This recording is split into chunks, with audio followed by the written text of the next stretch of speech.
Network Entertainment. Kuda ng kuda, sila'y di mapigilan. Talak ng talak, di rin mapagsabihan. Kaya yan na, ginawa ng podcast, ang Tambalan. Hey! Tambalan na!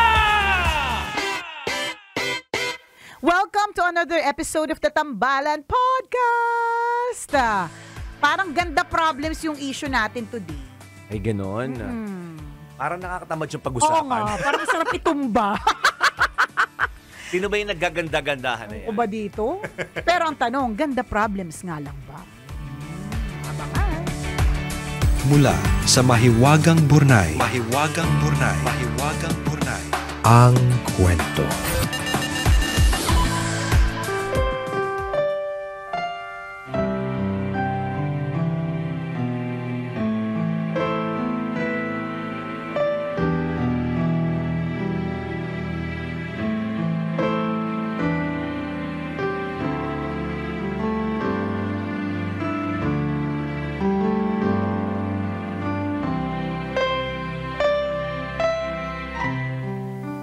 Dear Nicole and Chris, itago nyo na lang po ako sa pangalang Arya.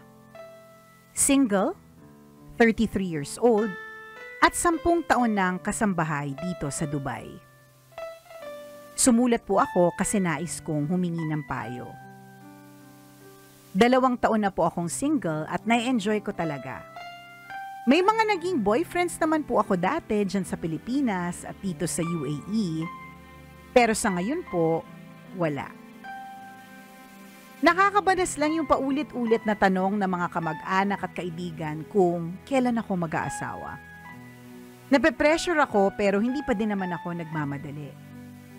Kung magiging totoo ako sa sarili ko, parang wala naman talaga sa plano ko ang pag-aasawa. May mga nanliligaw naman pero wala akong gana. Ang dami nitong ganda problems. Medyo naiirita ako ng slide sa'yo. Diba yung pagkakakwenta niya parang, may mga naging boyfriend naman ako dyan sa Pilipinas at dito sa UAE. Ang dami mo, parang ganda problems ba ang issue natin, girl? So anyway, sabi niya, may mga manliligaw naman ako pero wala na akong gana. Iniisip ko pa lang na kapag may jowa na ako ulit, kailangan ko na naman bigyan ng oras para mag-text, makipag-usap at makipagkita. Tinatamad na ako. Idagdag pa dito na kailangan ko na namang humingi ng permiso sa mga bagay na kailangan kong gawin, nawawala na ako ng ganang makipagrelasyon. Gusto ko yung laya na meron ako kapag wala akong jowa. Isa pa, ang hirap ng buhay. Paano kung mahirap din yung mapapangasawa ko? Okay na ako sa ngayon na sarili ko lang ang iniintindi ko at nakakatulong ako sa pamilya paminsan-minsan. Sa isang banda tambalan, ayoko namang tumandang mag-isa. Gusto ko din namang magkaanak balang araw. Pero paano kung kapag ready na ang puso, isipan at kaluluwa kong makipagrelasyon ulit? Tapos yung katawan lupa ko, hindi na. Papaano ko din ba sasagutin yung mga paulit-ulit na nagtatanong kung kailan ako mag-aasawa? Salamat sa inyong payo, Nicole and Chris. Ang inyong tambalanista mula 2007, Arya.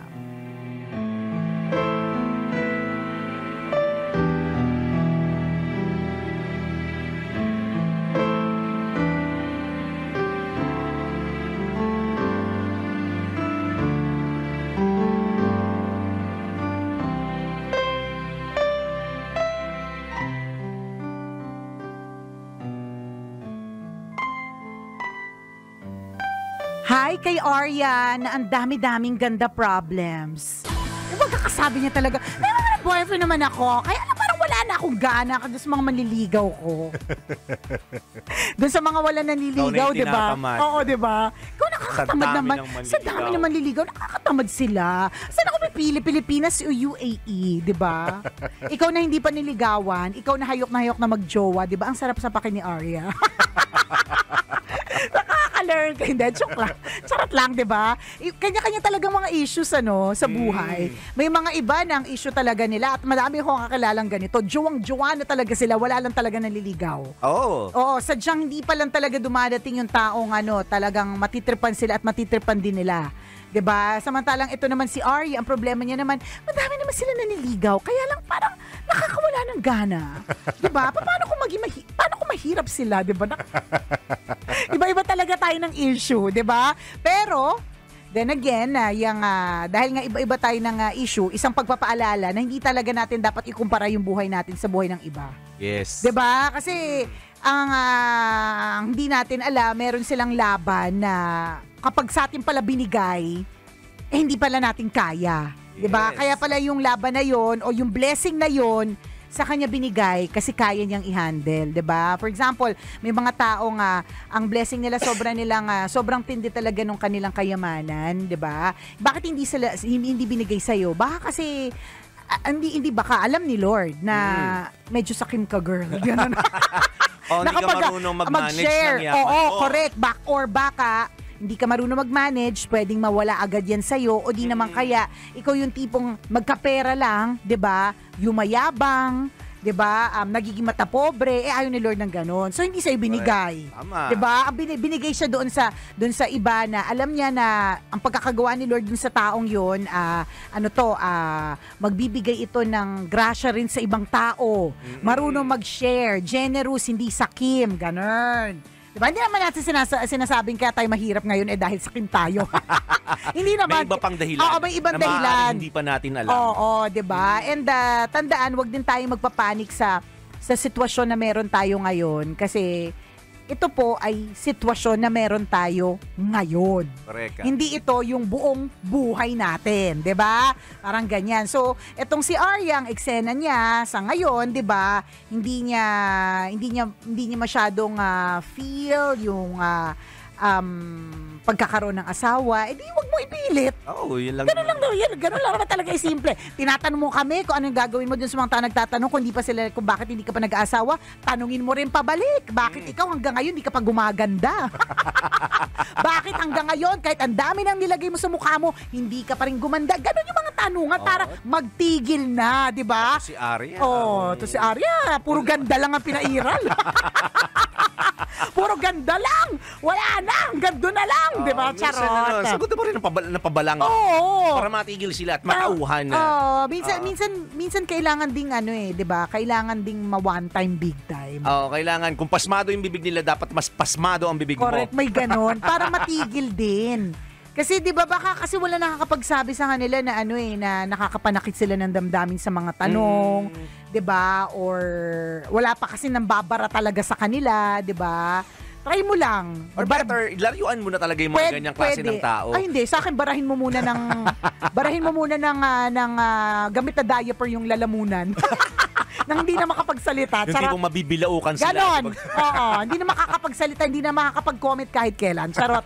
Pero pwedeng i-one time, big time na sabihan mo sa kanila sa kanila na bakit ikaw ba mag-aalaga ng asawa? Kapag nagkaanak ikaw ba magpapaaral? Ganonin mo. Pag nangingialam or pwede rin namang wag ka nang umattend dun sa mga gathering kung saan alam mo ang dami nagtatanong. Yun yung sabi ni partner. Umiiwas ka na lang. Reunion, alam mo namang kapag ka-reunion magkakatanungan yan, lalong-lalo na kung reunion ito ng high school tas ilang years na nakalipas, yung parang basic kailangan may mga asawa na. Yun yung parang dun na papunta, 'di ba? Di wag ka na mag-attend. Yes. Kaya mo namang kumain ng pansit malabon kahit na kahit ikaw lang. Correct, hindi mo na kailangan may event para makakain ka ng halo-halo, 'di ba? Huwag ka namang hinahin dun sa libreng pa-buffet. Actually, in fact, sa mga reunion di naman libre yan, may bagbayad din naman. 'Di ba? Ganon. So iwas ka na lang din. Ganon lang 'yun. Kasi yun na lang ang tanging paraan para makaiwas ka sa stress na nararanasan mo ngayon. Kapag ka tinatanong ka, kasi hindi ka naman pwedeng pilitin kasi totoo 'yun, 'di ba?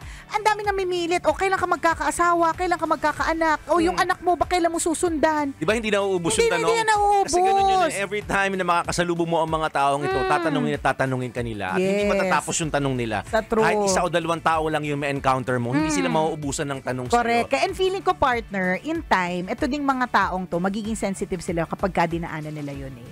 Parang bigla lang nag-flashback sa akin dati, yung pangungulit ko sa'yo kung kailan ka mag-aasawa. Parang isa ako dun eh. Tapos nung hindi naman ako nabubuntis, partner, na-realize ko, nakakairata pala pag tinatanong kung kailan ako mabubuntis. Di ba, hindi natatapos. So pagkatapos nun, parang naging masensitive. kasunod pa. Oo, di ba? Ano ba yan, hindi mo na sinundan? Malaki na anak mo di ba? May mga ganun, hindi siya natatapos. Pero kapag ikaw pala yung nakaranas nun, magiging sensitive ka rin towards other people eh. Ako, I never ask now eh. Hindi na ako nagtatanong. Kumbaga parang, kung tatanungin ko man sa utak ko na lang, bakit kaya hanggang ngayon? Wala pa. Ganon. Pero hindi na parang tanungin ko siya. Kasi may mga kanya-kanya silang dahilan kung bakit wala pa. Yung mga tinatanong mo sa kanila. Ang nakakalurky dyan, baka mamaya kakatanong mo, diba kakakulit mo, isang araw may sumemplang sa'yo, sabihin, bakit ikaw hindi ka pa namamatay? Ang lakas ng ugali mo. Hindi ka pa Ang sama ng namamatay. ugali mo. Oo. Kailan ka ba kukunin ni Lord? Oo, kailan ka ba kukunin ni Lord? Baka isang araw may gumanyan sa'yo, Ay, diba? buti sana kung yun ang tanong. Paano ang tanong? Kailan ka ba kukunin ang kalaban ni Lord? Ayan na nga. Diba? Mas nakakatakot yun. Hihintayin mo pa ba? Wag mo nang hintayin na ganyan ang itanong sa'yo. Wag ka na magtatanong. Lalong-lalo dun sa mga hindi pa nag-aasawa. Lalong-lalo na sa mga hindi pa nagkakaanak. Kasi sila din mismo maaaring number 1 by choice. Yes. Or number 2, hindi nila choice na wala silang anak ngayon, pero may ibang dahilan. May ibang dahilan na hindi maipaliwanag. Tas mangungulit ka pa. Sa totoo lang din talaga, truly, ikaw ba yung magpapaaral kung makapangulit ka? Di ba? Hindi naman madali pag-aasawa at hindi naman madali pagkakaroon ng anak. So nangungulit kayo ngayon, di ba? Tigil-tigil nga kayo. Nakakainit ang ulo. Iinumpisa nito ni Arya na ganda-gandahan ng problema. Actually, diba? ito, may message to for Arya and do sa mga nagtatanong, sa mga mausisa ng buhay. sa mga marites ng taon. Sa mga pakialamera intrimitida. Ayan. So sa for mga, Arya, sa mga asosasyon ng mga pakialamera i-chismosa. Diba, for Arya, i-appreciate mo lang yung freedom na meron ka kasi nga sabi mo, diba yun yung gusto mo. So i-appreciate mo lang. Kung hindi mo may iwasan itong mga taong ito, di tama, busalan mo na lang. Titigil din naman yung pagkaramdaman nilang, ay teka, ba't kaya ako nabusalan ngayong umaga? Bakit ganon? Kanina ang sabi mo, layuan mo sila. Ngayon, nakakahawa kasi yung opinion mo eh. Ngayon, kaya minsan na ako nagsasasama sa'yo eh. Hindi talaga ganun yung sasabihin ko, pero bakit bigla may busal? Yun yung nangyari. Hindi, natawa ako dun sa...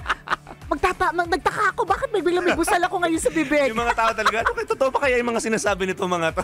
Yung seryoso sila, pero bakit gano'n yung sinabi?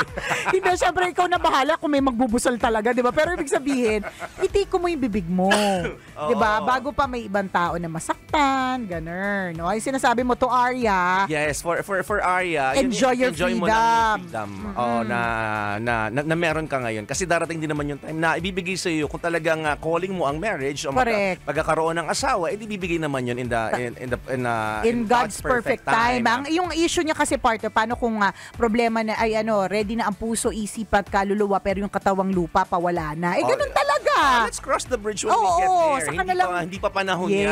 Yes, saka na lang natin problemahin. Wala pa naman, hindi pa naman dumadating eh. Meron ka bang assurance sa buhay ka pa bukas? Hindi naman sa nananakot, Arya. Nakaka-trigger kasi ganda-gandahan mo kanina pa eh. Nati-trigger ako sa'yo. Basta chill ka lang. Huwag mong gawing komplikado ang mga bagay-bagay. Simple lang naman eh. Kung malaya ko, di ba, kung na-enjoy mo yung pagiging single, and appreciate your singlehood. Yan, diba? ganon. May mga, at saka parang ramdam ko din sa kanya, partner, parang yung pagod na pagod talaga siya sa relasyon. Pero temporary yan I mean, kaya nga, wag yung, ito yung sabi ko kanina, partner, na this is just a situation in your life. It does not define your whole life. Hindi pa yan yung buong buhay mo kasi sa ngayon, pagod na pagod ka. Sa relasyon or iniisip mo pala yung relasyon na papagod ka na, pero dadating ang panahon, hahayok ka din, diba? So, bakit ka pa mag-forward muna doon? Yes. Sabi nga ni partner, let's cross the bridge when we get there. Ito na lang muna. Enjoy mo lang yan. Na hindi ka, ano yung problema natin, di ba? Ang problema natin, partner, yung mga membro ng asosasyon ng mga pakialamera chismosa. Yan. Diba?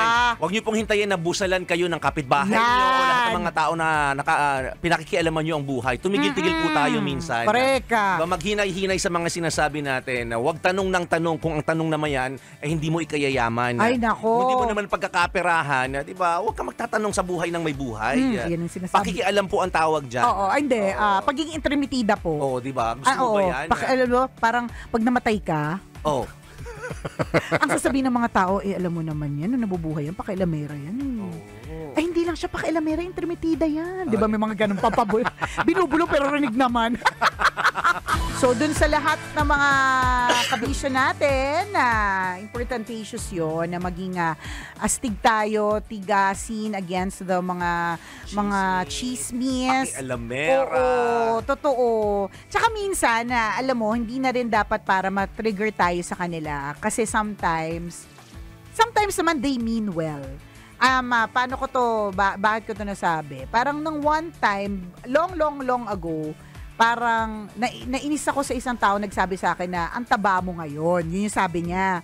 Tapos nung kunento ko yun sa nanay ko, parang ang sabi sa akin ng nanay ko is, pero kasi hindi mo ba naisip na maaaring it may have been a compliment? Hi, I'm Joelle, and I'm back. Did you miss me? I wouldn't call this a season 2, but rather just another era with more lessons, realizations, and thoughts from all the overthinking. And it's not just gonna be me this time. We'll have special guests, other POVs, para mas marami pa tayong masagot na paano kungs ng buhay to hopefully help you find the answers you're looking for. Tara, this is Joelle's podcast, Paano Kung.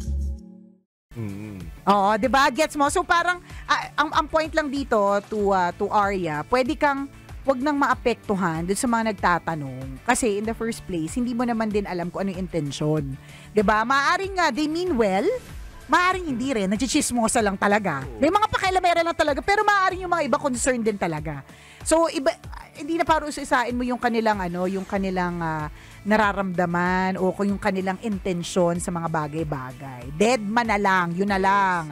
Kasi hindi mo talaga makokontrol yung mga chismosa, yung mga intermitida at pakialamera ng buhay. Correct.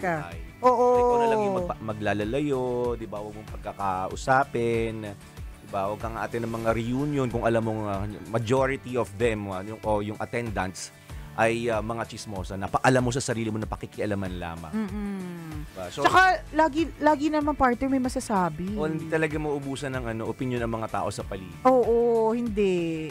Ano yan, hindi mo din talaga mapiplisan lahat. At saka yun nga, ulitin natin, hindi siya natatapos. Tama. 'Di ba? Kahit na naman sa pag-aaral let's say kunyari ikaw partner, nag-MBA ka. Hindi ba't may nagtanong pa rin kung idediretso mo pa sa PhD? 'Di ba? Yung parang hindi siya natatapos talaga at all. Correct. Kaya kaya kung magpapaapekto kasi parang feeling ko yun lang naman yung issue niya eh. Kasi ulitin natin, edi freedom, ganun. Sa ngayon ganun talaga eh. Dadating din naman yung panahon na gugustuhin mo na talagang mag-asawa. Kasi doon naman sa bandang dulo, yun naman yung sinabi niya, di ba, partner?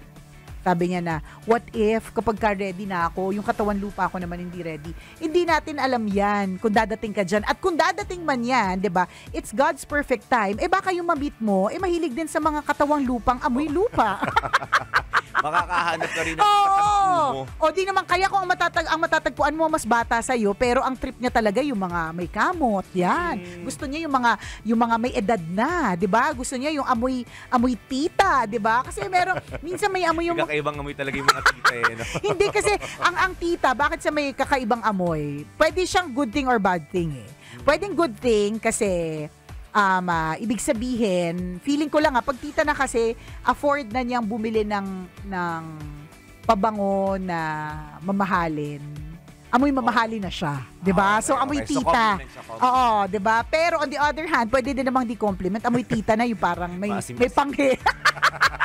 May konting asim, may konting panghe. Amoy kulob ganun. Oo, correct. May konting amoy kulob. Oo, may ganun din naman, 'di ba? So hindi pa natin alam 'yun.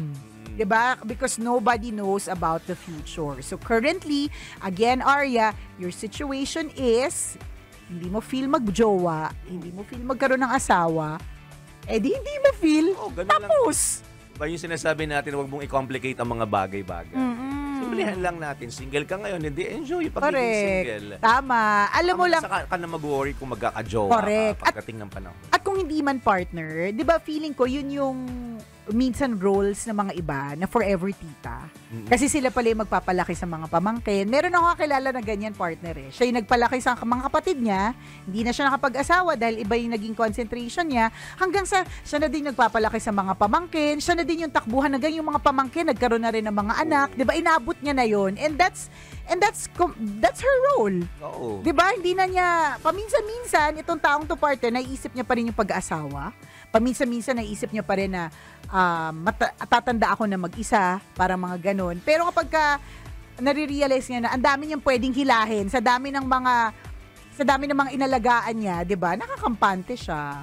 May ganun talaga at honestly, Arya, wala namang assurance na porke nagkaasawa ka hindi ka tatanda mag-isa. 'Di ba? Lahat yan aalis. Lahat sila aalis. Correct. Asawa ka ngayon, single ka man ngayon, talagang ang laki ng family members ninyo. Yes. Darating yung panahon na mararamdaman mo mag-isa ka lang. Kasi ganun talaga. Kasi ganun talaga. Aalis at aalis sila.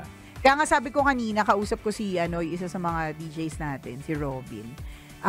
Sinabi ko sa kanya na ganun na parang ang pinag-uusapan na yata namin ay tungkol sa mga pamana. So parang sinabi ko sa kanya na minsan yung mga pamapamana na yan yung dahilan kung bakit nag-aaway-away pa yung mga magkakapatid, yung mga dating magkakamag-anak na masasaya together. 'Di ba? Yun pa yung dahilan kung bakit nag-aaway-away sila. 'Di ba? Maraming ganong klase. Correct. Gigirahan yung dating magkakapatid na magkakasundo. Nang dahil tama. Gigirahan na nga. Nang dahil diyan. Kaya sabi ko, dapat pag mag-iipon ka, kahit na may asawa ka, pag-iipunan mo para sa sarili mo. Hindi para sa mga hindi para sa sarili mo. Pag mag-isa ka na, kaya mo. 'Di ba? Kasi dadating ang panahon kasi may ganyang pangarap lagi sa yung asawa ko eh. Lagi yung sinasabi, sana makabili tayo ng bahay na parang twins yung itsura. Sabi niya, para tig-isa sila si Prince at saka si Princess, tig-isa sila. Para pag tumanda sila, dito sila lalaki, ganyan. Dun daw sa village na kung saan kami ngayon. Sabi ko, huwag mo na pangarapin yan. Sabi ko, hindi ko naman binabasa ko yung trip mo. Sabi ko sa kanya, pero, ano namang assurance natin, una sa lahat, na gusto nila tumira dito? Paano kung ang mapangasawa, taga UAE, taga Dubai, taga ibang bansa, or kahit hindi makapag-asawa sa ibang bansa, what if hindi niya naman gusto dito? What if ang trabaho niya ay sa Tugigaraw? Ang trabaho niya is Isabela, 'di ba? Hindi naman magsasayang pero sayang lang yung mas mararamdaman mo actually yung pain. Oo. Kasi hindi nasunod yung plano mo. Correct. Hindi mo naman talaga alam eh. Oo. 'Di ba? Hindi mo naman talaga masasabi kung ano ang future. Mas malulungkot ka kasi na makikita mo empty yung bahay. Oo, correct. Na prepare mo for para sa kanila. Oh, 'di ba? Kasi magtotoo yun, magkakaroon sila ng sarili nilang desisyon eh. May kakilala akong gano'n, talaga nagsumikap yung mga magulang nila para makapamana ng mga properties. Pero later on in life, nagalisan din yung tatlong anak nila. Tapos yung para saan pa itong mga pinaghirapan ko? Yung property saan napunta? Wala, sila lang din yung hindi na nila na ma-manage lahat. So, parang sayang, ito, nilaan ko to para sa mga anak ko. Pero mga anak nila, nag-decide tumira sa ibang bansa. Madami din kakilalang gano'n. Talagang maraming mga magulang ang nagsumika pero nagkaroon ng sariling desisyon yung mga anak nila na magsariling buhay. Diba? Tingnan mo, yung mga magulang, nag-aalaga na lang nurse. Diba? Correct. O kaya yung mga pinsan nila na nangangailangan na sinesweldohan na lang buwan-buwan. Mga gano'n. Na para sa akin, such is life eh. Yun talaga siya. Kaya ako parang, ewan ko ba't napunta na tayo dito sa topic na to, mula sa love life ni Arya hanggang dito. Kasi hindi mo alam kung ano mangyayari. Ayun, sa future, 'di ba? So, wag ka muna mag-worry. Pero if yun nga if ever there's another lesson learned, yun nga, kung magpe-prepare ka kahit may asawa at anak ka na, yes, you will provide for, I think the best that you could give them is a good education. Yun, yung parang magandang edukasyon para ano't-ano pa man, kakayanin nila yung sarili na hindi sila tanga, hindi sila maluloko, ganyan and all. At madadala nila yung edukasyon saan man.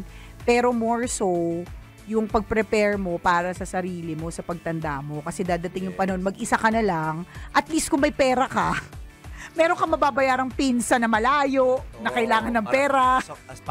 Samahan mo nga ako sa parlor. Ayan, di ba? Libre kita. Grocery. Yan, ganun. May pang-zumba ka. Yes. Kasi hindi na lahat ng zumba ngayon ay libre. Oo, may bayad na yung iba. Ganun. Magkaroon man ng kanya-kanyang buhay ang mga anak mo na pinalaki, at least hindi ka magbumukhang kawawa pagtanda mo. Kasi yun talaga yun. At the end of Mangyayari the day, talaga yun. Darating talaga yung time na mararamdaman mong mag-isa ka na lang. Correct. Kaya nga, Kahit may asawa kang tao, maaari mauna siya, o ikaw yung mauna, or umalis man siya for whatever reason. Diba? At the end of the day, it's all about your own survival. So, Ikaw na lang. tingnan mo, yun yung mas maganda doon eh. Ano kaya ako pagtanda ko? correct. Diba? Hindi yung pagtanda ko. And okay naman yung iniisip mo kung pag tumanda ka, tas yung katawan lupa mo, Arya, wala na, pero mag-asawa ka pa. Hindi naman. Kaya lang, yun nga, hindi rin natin sure eh.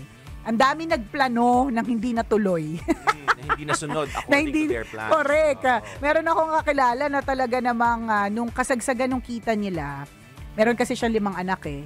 Sabi niya, na yung business nila nasa Manila area. So, ang nasa utak nila, parang itong mga anak ko, itong 5 anak na to, mag-aaral din sa Manila area. For sure, mag-aaral yan dito. Ang daming napakagandang mga universidad dito sa Taft.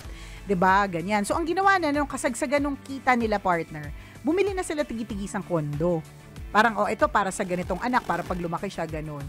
Ngayon, partner, yung mga kondo na yung pinapabenta na sa amin. Kahit hindi naman ako marunong magbenta, tinanong ako, marunong ka ba magbenta ng kondo? Pinagahente ka na tuloy bigla, di ba? Sabi ko, bakit? Sabi niya, kasi yung mga anak ko, hindi naman pala nila. Kasi isa nag-aral na sa Baguio, yung isa nag-Australia, yung isa ayaw mag-aral, yung dalawa, close na close pa sa kanila, so ayaw nila mag-condo, gusto dun pa rin sa bahay. So in the end, yung plano, wali. Pero natin sinasabi na na wag magplano. In fact, very good pa rin naman yun kasi investment naman yan, mabebenta in the future, 'di ba? Kaya lang yun lang, masyado tayong parang worried about what's gonna happen. Hindi pa naman natin alam kung anong mangyayari, sa totoo lang. Totoo yun. Kaya take each day at a time. Kaya yung sinasabi, enjoy what is at present. Enjoy the now. Napaka-importante yun kasi madami tayong oras na nasasayang, minsan kakaplano ng future. Ang tendency is we are forgetting the now. Correct. Na dapat pala in-enjoy ko muna yung moment ngayon. Ayun. Na minsan, yun nga, kakaplano ng future mo, ang dami mong missed opportunities na nangyari at present. Diba, hindi mo na-enjoy na magkasama kayo ng anak mo, nanonood kayo ng sine, sinamahan mo siya sa playground, diba, na dapat pala nagpicture na kami nung time na magkasama kami, kasi hindi na pala mauulit yun. Totoo. Pero kung maulit man, bibihira na yun, or ibang pagkakataon na yun. Diba? So, ang importante talaga, enjoy mo kung ano yung oras na meron ka ngayon. Yes. Huwag tayong masyadong mag-worry what will happen in the future kasi nga there's no assurance of tomorrow. Wala. Ang maganda lang din dito is yung you prepare in your own way. Kung ano yung kaya mong ipaghanda para sa future. Yun. Pero so, yun lang ang maging goal mo. Wag kang wag mong hayaan na maging kawawa kapag dating ng panahon. Yun lang din yun. True, lalo. Yun. Kasi dadating talaga yung panahon na they will all leave. Actually, 'di ba? Practice na nga yan kapag malalaki na yung mga bata, yung mga anak mo. Malalaki na sila, meaning college na o kaya high school. Practice na yung lumalakad sila na hindi ka kasama, or practice na yung may lakad kayong mag-asawa, ayaw na nilang sumama. Oo. Dadating yun. Oo, dadating talaga yun. Kaya ako, partner, ninanamnam ko talaga. Kaya pag kami, minsan mahirap kaming imbitahin sa birthday eh. Kasi, batalyon kayo. Oo, 5 kami agad. Yung yung 2 anak ko, yung asawa ko, tas yung yaya nila, ganun. So parang, kung 2 lang, parang, mapapahindi ako. Tapos sa tita, pag wala pang parking, uminit yung ulo ko. Charot. Minsan tinatanong talaga siya may parking ba do? Pag wala, parang, natamad ka. mga tita problems talaga natin yan eh, di ba? So, babalik tayo dun sa habang bata pa sila, namnamin mo. Kasi dadating din yung panahon, di ba, na mag-aalisan din talaga sila. Tsaka yun nga, may mga, kapag ka ngayon kinukulit ka ng mga anak mo sa mga lakad, na sumama sila, pasamahin mo lang. Yes. Si dadating yung araw, mamimiss mo yung yung sama sila ng sama. Kasi ngayon, may mga kaibigan ako, kabatch ko partner ng mga unang nag-asawa. Alam mo, para sumama yung mga anak nila, may pagbayad. O, ibigyan kita, may gano'n. Correct, may gano'n. Nakakatawa siyang pakinggan, pero yun nga nung sinabi mo partner differently, na parang binabayaran mo yung oras ng anak mo, parang ang pangit. Pero kami na nag-uusap, yung kami nag-uusap, parang hindi gano'n yung dating Parang nung sinabi mo siya partner, parang kailangan ko magbayad ng oras. Ang sakit at ang saklap. Kaya namnamin mo yung totoo yun. Habang humahabol pa talaga. Yes. Kasi hindi natin napaprocess noon. Na parang, ay, naku, ang thinking natin, nakukulitan tayo. Ano ba yun? Nakulitan anak ko, tawag na tawag sa akin. Diba? Pero pag ninamnam mo pala yun, hinahabol ako ng anak ko kasi yung oras, gusto niya ng oras at attention ko. Kasi darating yung time na mababaligtad pala talaga. Totoo. Na parang ako na pala yung maghahabol. To the point na ako na yung magbabayad ng oras ng anak ko, samahan niya lang ako. Literal, yung may mga iba na literal na magbabayad talaga ng pera, yung mga iba magsusuhol. Oo. May kapalit. Oo, di promise. O, papahiram ko sa yung ganito. O kaya... sa birthday mo, magdi-Disneyland tayo. Oo, mga ganon. Sama ka lang sa akin magpagupit. Diba? Mga ganon. Talaga naman. So while enjoying what is happening at the moment, don't also forget to parang vision yourself when you get old. Parang pag nag-alisan kaya yung mga anak ko, paano kaya ako?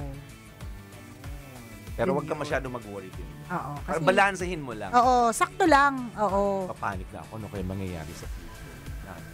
Chill ka lang. Don't dwell too much. Hindi pa naman nangyayari.